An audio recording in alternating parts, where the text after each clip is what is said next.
ప్రజా సంక్షేమం దిశగా రాష్ట్ర ప్రభుత్వం ప్రవేశపెట్టిన ఉచిత ఇసుక పాలసీకి తూట్లు పొడుస్తూ ఎవరైనా ఇసుక అక్రమ మైనింగ్ రవాణాకి పాల్పడితే కఠిన చర్యలు తీసుకోవడం జరుగుతుందని అల్లూరు జిల్లా Chintoor division Edapaka sub inspector Parthasarathi హెచ్చరించారు. కాగా ఆదివారం అర్ధరాత్రి గుండాల ర్యాంపు నుంచి అక్రమంగా రవాణా చేసేందుకు ఇసుక లోడు చేసి సిద్ధంగా ఉన్న ట్రాక్టర్ని పట్టుకున్న నేపథ్యంలో ఎస్ఐ V24 వెల్దీ న్యూస్తో మాట్లాడారు. ఎస్ఐ ఏ విధంగా హెచ్చరిస్తున్నారో మీరే వినండి.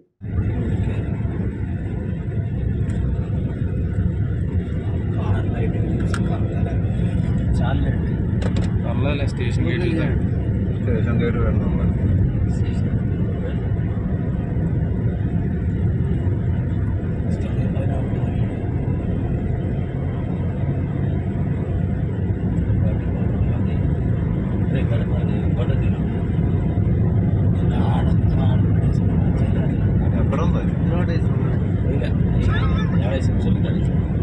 ఆడే బాధే కదా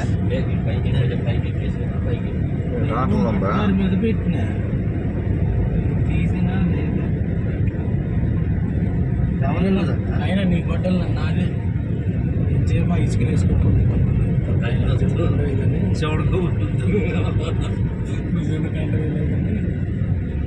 ఇసుకలేసుకుంటాడైనా ఎప్పుడైనా శ్రీకాంత్ గారిని పోనీకూడదు వచ్చింది ఎంత హాయస్ వచ్చింది రోడ్డు మీద ఇటు చూస్తున్న పదహారు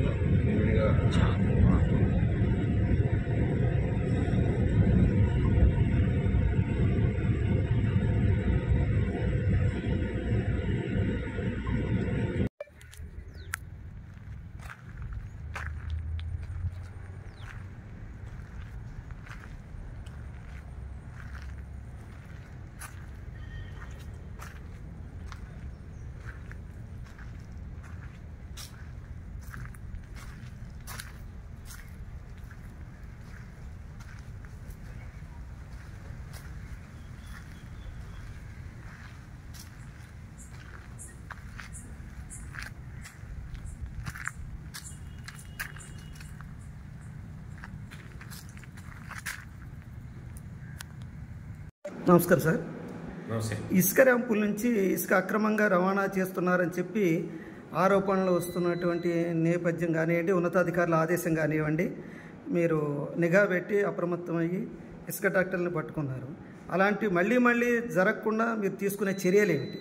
మాకు మా ఉన్నతాధికారులు అయినటువంటి మా జిల్లా ఎస్పీ గారి ఆదేశాల మేరకు, అలాగే ఏఎస్పీ చింతూరు వారు ఆదేశాల మేరకు, పిఓ గారి ఆదేశాల మేరకు నేను మరియు మా సిబ్బంది మరియు రెవెన్యూ ఎంఆర్ఓ గారు, డిప్యూటీ ఎంఆర్ఓ గారు, వారి సిబ్బంది కలిపి ఈ ఇసుక ఉచిత పాలసీ దాని మీద ఖచ్చితంగా స్ట్రిక్ట్గా ఇంప్లిమెంట్ చేస్తున్నామండి. అందులో ఎటువంటి ఇల్లీగల్ మైనింగ్ జరిగినా ఏది జరిగినా సరే దాన్ని ఉపేక్షించేది లేదు, కేసులు కడతాం దాని మీద. దానికి సంబంధించి రాత్రింపాళ్ళు మేము గస్తీ పెట్టి నిఘా పెడుతున్నాం. దానికి సంబంధించి ఆ భాగంలోనే రాత్రి ఎంఆర్ఓ గారు మేమందరం కలిపి జాయింట్గా రైడ్ చేస్తే ఇసుక ట్రాక్టర్ దొరికింది. ఆ దొరికిన ట్రాక్టర్కి ఎంఆర్ఓ గారు మా ప్రొటెక్షన్లో ఉంచారు. దానికి సంబంధించి ఆ ట్రాక్టర్ మీద మైనింగ్కి రాస్తున్నారు. అది రాసి దాని మీద కఠినమైన చర్యలు తీసుకుంటామని ఎంఆర్ఓ గారు తెలియజేశారు. ఇన్ ఫ్యూచర్లో కూడా ఇటువంటి ఏదైనా ఇల్లీగల్గా ఎవరైనా పాల్పడితే వారి మీద కఠిన చర్యలు ఉంటాయండి.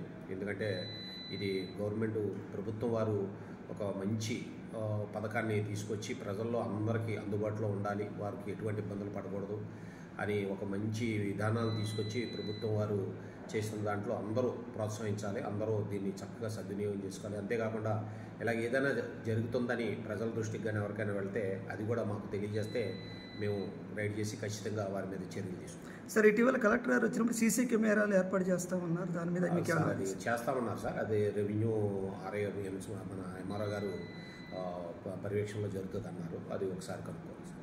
Okay, thank you. Wealthy news channel అందరూ చూడండి, లైక్ చేయండి, షేర్ చేయండి, సబ్స్క్రైబ్ చేయడం మర్చిపోకండి.